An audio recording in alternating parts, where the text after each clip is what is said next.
To my daughter, Harper, I leave the entirety of my estate, valued at $5.8 million, contingent upon one specific and non-negotiable condition. She must submit to a DNA test to prove, beyond a reasonable doubt, that she is my biological child. Mr. Sterling read my father's final insult without looking up from the heavy, cream-colored paper. The silence in the high-rise conference room was deafening. Outside, the wind whipped against the glass of the Chicago skyline, but inside, the air was still and cold.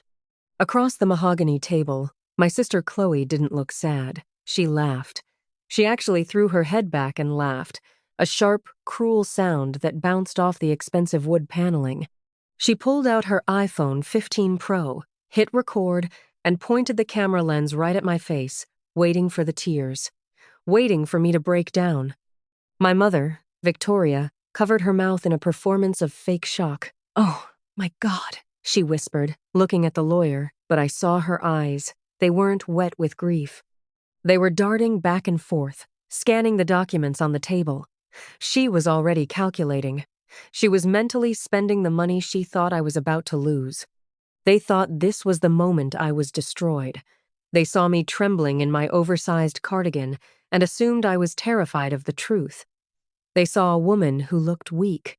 But under the table, my hands were steady. I wasn't shaking from fear. I was shaking because I was suppressing a smile. I knew something they didn't. I wasn't the one walking into a trap. They were. Before I show you the single piece of paper that destroyed my mother's life in exactly 12 seconds, drop a comment below. Where are you watching from?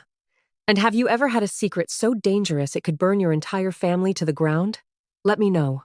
"Mr. Sterling," I stammered, letting my voice crack just enough to sound pathetic. I hunched my shoulders, making myself look smaller. Can we handle this without the test? Please? I don't want to drag Dad's name through the mud. People will talk. I slumped in my leather chair, wrapping my arms around myself like a frightened child. To them, I looked like a woman on the verge of losing everything. They saw a 30-year-old failure who had spent the last 5 years living in the guest room, wiping up vomit, changing adult diapers, and crushing pills into applesauce. They didn't see Harper, the senior forensic accountant who had spent a decade auditing shell companies for the IRS. They didn't see the woman who hunted down hidden assets for federal indictments. They saw the mask, not the auditor. Chloe snorted, the sound ugly in the quiet room. "Oh, please," she sneered, adjusting the ring light on her phone case. "Now she cares about Dad's name? You're just terrified because you know the truth, Harper. You're a genetic error. A bad investment Dad finally decided to write off." I looked at my mother, pleading with my eyes. I made sure my lip quivered. "Mom, please, we don't need to do this. The estate is worth nearly $6 million. Let's agree to split it 3 ways. We burn the test request. We all walk away with almost $2 million each. That's enough for everyone. Please." It was the perfect bait. I offered them safety. I offered them a guaranteed win. A rational person, a person who just wanted financial security, would have taken the money. $2 million is life-changing. But I wasn't dealing with rational people. I was dealing with narcissists who had spent decades building a throne on top of my back. This is what we in the industry call the sunk cost of greed. It wasn't just about the money anymore. For 30 years, Victoria and Chloe had invested everything into a specific narrative, that they were the royalty of this family, and I was the servant. To accept a settlement, to accept an equal share, would mean admitting that I was on their level. It would mean liquidating their ego, and that was a cost they simply couldn't afford to pay. They didn't just want to win, they needed me to lose. Victoria looked at me, and for a split second, I saw the greed warring with caution. She smoothed her Chanel skirt. Then, she leaned over to Chloe. She whispered loud enough for the sensitive conference microphone on the table to catch it, but soft enough that she thought I couldn't hear. "Sign it," Victoria whispered. Preston was in a full-leg cast at Northwestern Hospital for 6 weeks the month she was conceived. It is physically impossible that she is his. She's bluffing to get a settlement. That was her ace in the hole, a false memory, a biological fact she had convinced herself was true so she could sleep at night. She wasn't gambling. In her mind, she was betting on a fixed race. Victoria straightened up, her face hardening into a mask of superiority. She looked at the lawyer. "Absolutely not," she said, her voice icy. "Your father's wishes were clear, Harper. He wanted his biological family to inherit. If you aren't his, you don't deserve a penny. We reject your offer." "Then what do you want?" I asked, looking down at my hands to hide the calculation in my eyes. "We want a stipulation," Chloe said, leaning forward, her eyes bright with malice. "Winner takes all. If the DNA test proves you aren't Dad's, you get 0. You move out of the house on Lakeshore Drive immediately. You leave us alone forever. And the entire $5.8 million goes to us." Mr. Sterling looked at me over his rimless glasses, concern etched into his forehead. "Harper, do you understand what they are asking? If you sign this stipulation and the test comes back negative, you leave with nothing. No trust fund, no property, nothing." I took a shaky breath. I let a single tear roll down my cheek. If that is what it takes to prove I'm his daughter, fine, I'll sign." Mr. Sterling typed up the stipulation. The printer whirred in the corner, the only sound in the room. He slid the warm paper across the mahogany table. Victoria signed it with a flourish, dotting her E with a sharp jab. Chloe signed it with a jagged, aggressive scrawl. I picked up the pen. My hand trembled, but not from fear. It was the vibration of a trap snapping shut. I signed my name. Harper Vance. "It's done," Victoria said, reaching for the folder with a greedy smile. "Now, when can we schedule this test?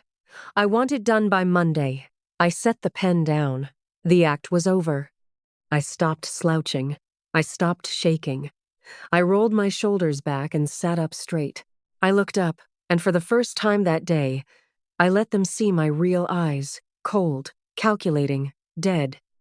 Mr. Sterling pressed his notary stamp onto the document. Thud. The sound echoed off the glass walls like a gavel striking a block. The contract was legal, binding, and irreversible. While the ink dried, I looked across the table at Chloe. She was checking her reflection in the darkened screen of her phone, adjusting a stray lock of blonde hair. She looked perfect, rested, expensive. She looked like someone who had spent the last 5 years in Tulum and Bali, curating a feed of wellness retreats and positive vibes, while I was drowning in a sea of antiseptic and bodily fluids. They say you can't put a price on family duty. I disagree.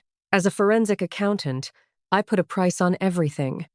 I closed my eyes for a second, and the smell hit me. Not the rich leather of the law office, but the phantom stench of bleach and decay that had clung to my skin for 1,800 days. I remembered the 3 a.m. alarms to turn my father so he wouldn't get bed sores. I remembered the sound of the feeding tube pump, a rhythmic mechanical click that became the soundtrack of my insomnia. I remembered the way he would scream at me when the dementia took hold, calling me a thief, a stranger, a burden, while I wiped the vomit from his chin. Where was Victoria then? She was at spiritual wellness seminars in Sedona, spending Dad's pension on crystal healing to protect her energy from his illness. Where was Chloe? She was posting throwbacks of Daddy's Girl on Instagram for likes, captioning them with heart emojis while I was arguing with insurance adjusters about the cost of adult diapers. They looked at me now, with my messy bun and dark circles, and they saw defeat. They saw a woman who had wasted her prime years being a maid. They didn't understand that I hadn't just been cleaning up messes. I had been auditing them. I didn't quit my job as a senior forensic auditor at a top-tier Chicago firm because I was soft or because I had nothing else going on, as Dad liked to tell the neighbors. I quit because I knew that if I wasn't there to watch the money, Victoria would have drained the accounts dry before the cancer even took him. I stayed to protect the asset. I stayed because I knew that one day, this moment would come. I looked at my mother. She was smiling now, a small, tight expression of victory. She thought she had just secured her retirement. She thought the years of neglect, the years of treating me like hired help she didn't have to pay, were about to pay off. They didn't know that every time they mocked me for being single, for living in that house, for having no life, I was adding a line item to a mental ledger. Every insult was a debit. Every missed birthday was interest.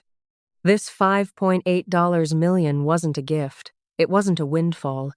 It was back pay. It was severance. It was the invoice for 5 years of slavery, and I was finally ready to collect. "Mr. Sterling," I said, my voice dropping the tremble completely.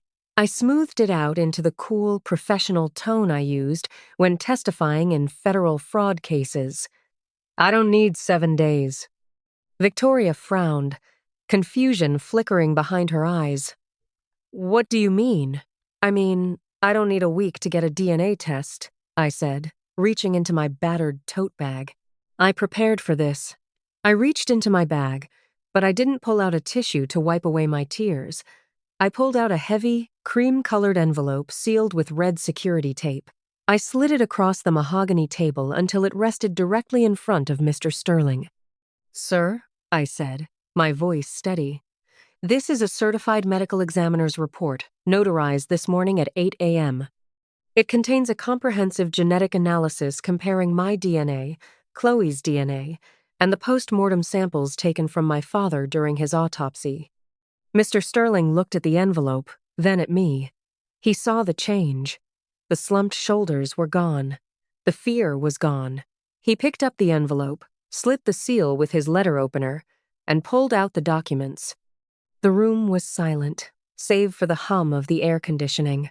Victoria's smile faltered. Chloe lowered her phone slightly, her brow furrowed in confusion. They were waiting for him to dismiss it, to tell me I was desperate. Mr. Sterling read the first page. He flipped to the second. Then, he slowly took off his reading glasses and looked at my mother. It wasn't a look of sympathy.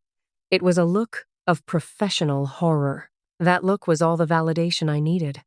"Now," I said, standing up, "let me show you what he is reading." I pulled my laptop from my bag and connected it to the HDMI cable in the center of the table. The large screen on the wall flickered to life. "Slide 1, I said. The screen displayed a simple bar graph. Subject A, Harper Vance, 99.998% paternal match to Preston Vance. "I am Preston's biological daughter," I said, looking directly at Chloe. "The test you demanded? I passed. The genetic error? That wasn't me." Victoria let out a breath, a high, thin sound. She thought she was safe. She thought the worst-case scenario was that we split the money. She had forgotten the contract she just signed. Winner takes all. But Dad didn't just want to know if I was his. I continued, clicking the next key. He wanted to secure the bloodline. So, as his medical proxy, I authorized a full familial comparison. Slide 2. The graph on the screen plummeted. Subject B, CHLOE Vance, 0% paternal match to Preston Vance. Chloe dropped her phone. It hit the table with a loud crack. "What is this?" Victoria whispered, her face draining of color until she looked like a wax figure. "This is fake. You forged this." "Mr. Sterling is holding the certified original," I said coldly. "And since you were so confident about Dad's broken leg, let's talk about where Dad actually was 30 years ago. He was in traction. You were working late shifts as a receptionist at the clinic." I clicked the final key. Slide 3. 2 photos appeared side by side. On the left, a candid shot of Chloe from her Instagram. On the right, a headshot of a man from a hospital directory. Circa 1995. Dr. Julian Croft. Victoria's old boss. The resemblance wasn't just close. It was undeniable. The same hooded eyes, the same weak chin, the same slightly crooked nose that Chloe had spent $15,000 trying to fix with rhinoplasty. "It turns out," I said, my voice filling the dead silence of the room. That biology doesn't care about your narrative, Mom. Chloe isn't a Vance. She never was. And according to the document you just forced me to sign, she inherits absolutely nothing.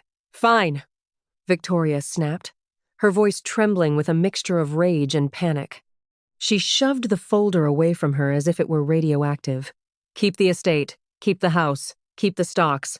I don't care. She straightened her spine, smoothing the front of her designer blouse, trying to reassemble the mask of the grieving widow. The life insurance policy is separate, she said, her voice rising. It is a $2.5 million payout, and I am the sole named beneficiary. The will doesn't touch that. Neither does this ridiculous science project.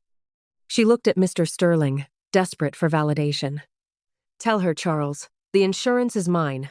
Mr. Sterling didn't answer. He was looking at me. I let out a low, humorless laugh. It was the sound of a forensic auditor watching a CEO try to shred documents while the FBI is already in the lobby. You still don't get it, do you? I asked, leaning back in my chair. You think Dad requested this DNA test because he doubted me? I shook my head. Dad knew I was his, Mom. He saw his own face in the mirror every time he looked at me.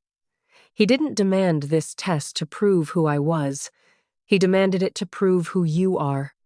Victoria's eyes narrowed. What are you talking about? The prenup, I said. I read it.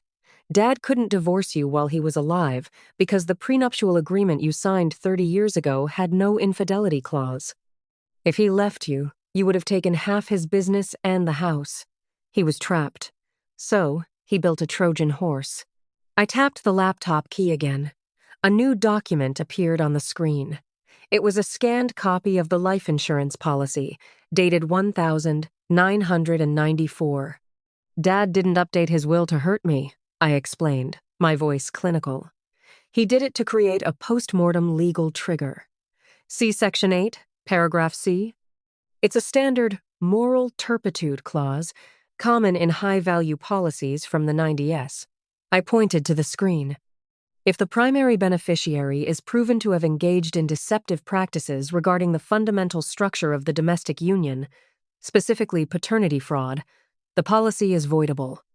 Victoria stood up, her knuckles white against the table. You can't prove that applies here. That takes years of litigation. It would. I agreed. If I hadn't already faxed the medical examiner's report and the supplemental DNA analysis to the insurer's Special Investigations Unit at 8:05 this morning, the color drained from Victoria's face so fast I thought she might faint. I flagged the claim for fraud, Mom, I said softly. The payout is frozen. No one is getting that $2.5 million. Not today. Not tomorrow. Maybe never. Said, You reported your own mother? She whispered. I reported a crime, I corrected. Attempting to claim a spousal benefit while concealing paternity fraud is a felony in Illinois when the sum exceeds $100,000. I stood up and walked around the table. So, here is your situation. The insurance company is going to open an investigation. They will subpoena these records. They will interview Dr. Croft's family. And if you fight this, you won't just lose the money. You will go to federal prison. I slid a single sheet of paper across the table. It's a release of interests waiver, I said. You sign this. You waive your claim to the insurance policy. The money defaults to the contingent beneficiary, the only biological child, me. The investigation stops, I added. You walk away with nothing, but you walk away free. Victoria stared at the waiver like it was a trap, because it was. Mr. Sterling offered her nothing but silence. Chloe sat rigid, eyes fixed on the wall as if she had already checked out. The room felt smaller with every breath. This wasn't a family argument anymore. It was leverage. And I was the one holding it. Sign it, I said. Or I call the investigator back and tell him you're contesting. Her signature came out shaky and reluctant. The pen scratched like a surrender. She slid the paper toward me with trembling hands. suddenly looking less like the woman who ruled the house and more like someone being forced out of it. "I'll take the deed now," I said, tucking the waiver away. Mr. Sterling handed me the property file. It wasn't heavy in my hands. It felt final. "We're done," I said, turning for the door. "You have 24 hours to vacate 1,400 Lakeshore Drive. Anything left behind gets donated." I honestly thought that was the end. That law and logic had closed the door. But the most dangerous moment with a narcissist isn't when you take their money. It's when you take their mask. Chloe moved so fast it barely registered. 1 second she was still, the next she was blocking the exit, back against the glass door, eyes wide and unnervingly bright. "You think you can just walk away?" she whispered. "That spike the panic-to-rage swing has a name. An extinction burst. When control stops working, the person doesn't calm down. They escalate. They don't negotiate. They burn." "Move," I said, tightening my grip on my bag. "No." Then she smiled, cold, deliberate, like someone committing to damage. She started screaming. She grabbed a vase from the side table and smashed it on the floor. She ripped her own blouse. She messed up her hair. She created chaos on purpose, knocking things over, making the room look violent. Then, she raised her phone and went, "Liv. Help! Someone call 911, she screamed, pitching her voice into perfect terror. "My sister is attacking me. She forged the will. She's hurting Mom." She swung the camera onto me. To thousands of viewers, I looked exactly like the villain, silent, standing there with a bag, not reacting. Chloe framed the mess, her torn appearance, the broken glass. She was building a story in real time. Comments flooded in, outrage multiplied by the second. She wasn't just trying to stop me from leaving. She was trying to erase my future, my job, my credentials, my reputation. Because if she couldn't keep the house, she'd settle for ruining the person who could. I didn't grab the phone. I didn't shout. I watched her performance the way an auditor watches someone destroy documents that have already been backed up. Then I cut through it, quiet, precise. "Chloe," she kept wailing. "Look up," I repeated, pointing to the corner near the ceiling. A small dome camera sat there, barely noticeable except for the steady red light. "You forgot where we are," I said. "This is a deposition room, probate-grade recording, video and audio. It's been running since we walked in." Her face drained, her phone lowered an inch, and on her live stream, the tone shifted. People started asking why there was a security camera, why I wasn't fighting back, why her story didn't match my stillness. I turned to Mr. Sterling. "Did you make the call?" "I called 911 the moment things escalated," he said calmly. "They're already in the building, elevators coming up." Chloe stumbled backward, trying to salvage it. "I'll delete it. I'll end the stream." "You can't delete the server backup," I said. "And you can't delete what everyone just watched." The doors opened. 3 Chicago police officers stepped in. They took in the scene instantly, the mess, the hysterics, the phone still broadcasting, and me, standing still, with my hands visible. The lead officer asked what was happening. Mr. Sterling didn't hesitate. He pointed at Chloe. "She trashed my office, attacked her sister, and is filing a false report on a live stream. I have the security footage ready." Chloe tried to pivot tears, claims, but the officers weren't focused on her performance. They were focused on the device in her hand, still transmitting. "Ma'am, put the phone down." "I'm a victim," she shrieked. "My followers are watching." Good, I thought. Let them. They removed the phone, turned her around, and cuffed her. The clicks were loud enough for the live stream to catch. The comments detonated sympathy, collapsing into the internet's favorite sport, turning on a liar. As they walked her out, crying for real now, I approached the officer holding the phone and pulled a final paper from my bag. "Officer," I said, "while you process the false report and assault, can you serve this too?" I handed him the eviction notice. "She and her mother are trespassing on my property. I want them removed immediately. 24 hours to collect personal effects. Supervised. He read it once and nodded. We'll handle it. I leaned toward the phone on the table, still hot, still live, and spoke calmly, just for the audience. Broadcast over. Then I ended the stream. Victoria didn't leave like a queen. She left escorted, clutching her purse, pleading loudly about her age, her helplessness, her nowhere-to-go story, anything that might regain control. I didn't watch. I didn't feel guilt. I felt what you feel when a long audit finally closes. Exhausted, but satisfied that the numbers finally balance. I drove back to the house on Lakeshore Drive, the one I'd maintained while they treated me like a squatter, and walked into silence. No shouting, no demands, no criticism. Just quiet. At the kitchen table, I opened my laptop. The transfer wasn't in yet, but the fraud division notification was. Investigation pending. Good enough. Then I opened the spreadsheet I'd kept for 5 years. Dad's care costs, every hour of labor, every bill, every indignity, assigned a market rate, total $300,000. I stared at the number. Then I looked around the paid-off house that was finally, legally mine. I highlighted the column and hit delete. Clean ledger, clean break. They thought I was the maid. They forgot the maid holds the keys to every room. And now, I was the only one left inside. If you've ever had to become the villain in someone else's story just to survive your own, share this video and don't forget to subscribe.